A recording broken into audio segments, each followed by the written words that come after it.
Hello there, grab your calf and get comfortable. Most folks finish Andor thinking this is the Star Wars that finally works without the Force. No glowing swords, no chosen ones leaping around, just real rebels grinding through fear and small acts of courage.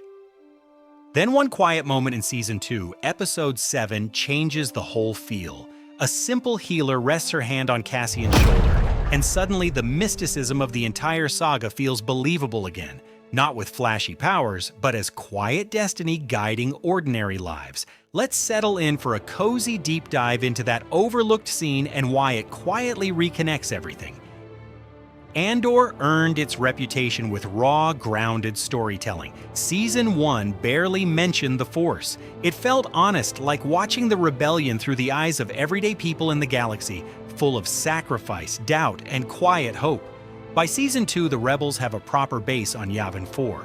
Cassian and Bix are stealing peaceful moments in a treehouse, but Cassian has this stubborn blaster burn on his shoulder that refuses to heal.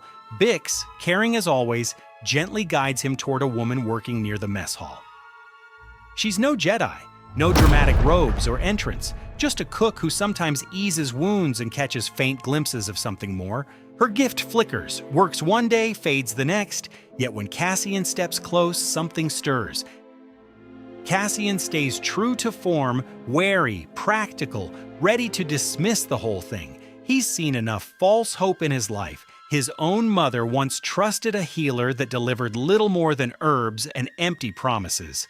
Bix gently insists, and he gives in with that familiar sigh. The woman spots him before words are spoken. She sets her work aside and approaches calmly, asking his name. Cassian mutters, "He's nobody." Classic Cassian.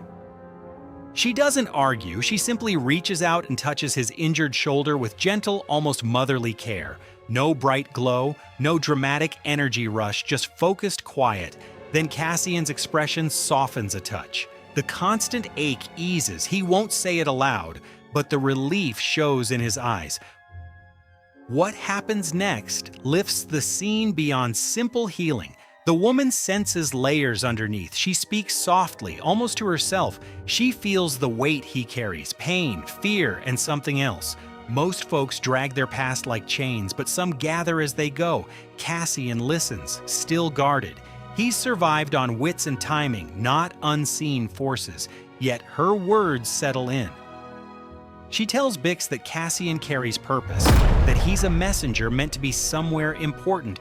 The healer seems moved too. After the touch, she thanks Cassian. His presence brought her a long-missing clarity. The Force, it turns out, moves in both directions through simple human connection. This is where the moment shines against the bigger Star Wars tapestry. We're used to the Force arriving with spectacle, clashing blades, flying objects, clear prophecies. This healer offers none of that.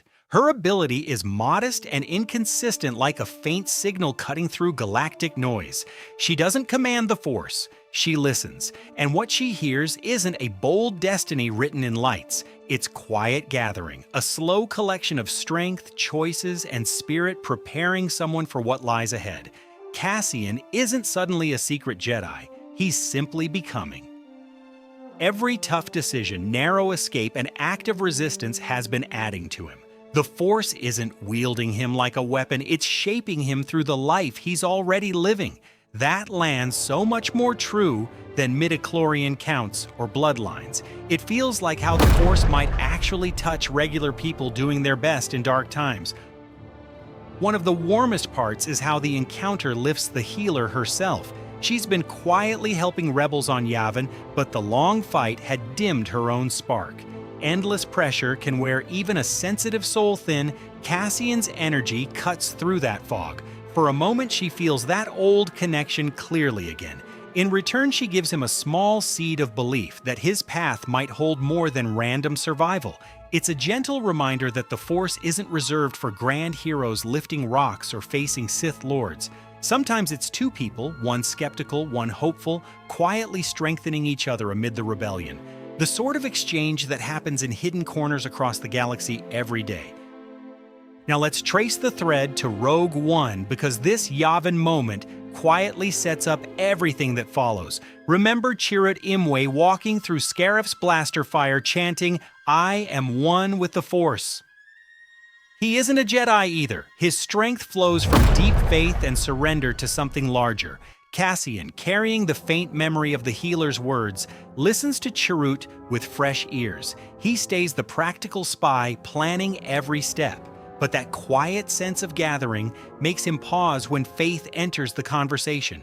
The stolen Death Star plans, the desperate transmission run, Cassian's final stand on the beach. They stop feeling like blind luck or sheer willpower alone. They feel like the natural end of everything he's been gathering. The Force didn't give him a lightsaber, it simply kept guiding a messenger toward the exact moment the galaxy needed him most. Here's the deeper gift this scene offers the whole saga. Some fans worried that too much mysticism made Star Wars feel disconnected from real struggles. Andor showed a mature rebellion story could stand strong without it. Yet by weaving the Force in this understated way, the show doesn't weaken its grit, it enriches it. The Force becomes something that works through accumulated hope, courage, and ordinary choices to keep going when everything says stop. It mirrors how purpose or quiet faith operates in our own lives. Subtle nudges, unexpected moments of clarity, the slow realization that small decisions might weave into something far larger. No need for explosive effects, just destiny humming softly in the background while rebels brew calf, tend wounds, and plan the next impossible step. That careful balance is why the scene stays with you. It respects Andor's grounded heart while gently reminding us why the Force has always been Star Wars' quiet soul. So that single overlooked moment with a rebel cook who sometimes heals wounds accomplishes something special. It moves Cassian from hardened skeptic toward carrying the first sparks of belief in something greater. It restores the healer's own faith, and it ties Andor's raw realism straight back into the heart of Rogue One and the original trilogy. The Force was never absent. It was simply waiting in the background, working through everyday hands and gathering spirits, preparing one messenger for the day those Death Star plans had to reach the right people at the right time. Next time you settle in for a rewatch, linger on that gentle healer scene in Episode 7. Then flow straight into Rogue One and notice how Cassian receives Chirrut's words. The threads are there, subtle, patient, and beautiful. The Force doesn't always need to shout. Sometimes it only needs someone willing to gather strength along the way, and a quiet hand to remind them they're never truly walking alone. What about you? Does this understated approach make the mysticism feel more real and lived in, or do you still prefer the Force staying fully in the shadows? Drop your thoughts below. If this cozy dive resonated, give it a like and subscribe for more relaxed looks at the galaxy far, far away. Until next time, keep gathering the good things that matter. May the Force be with you in all its quiet, everyday ways.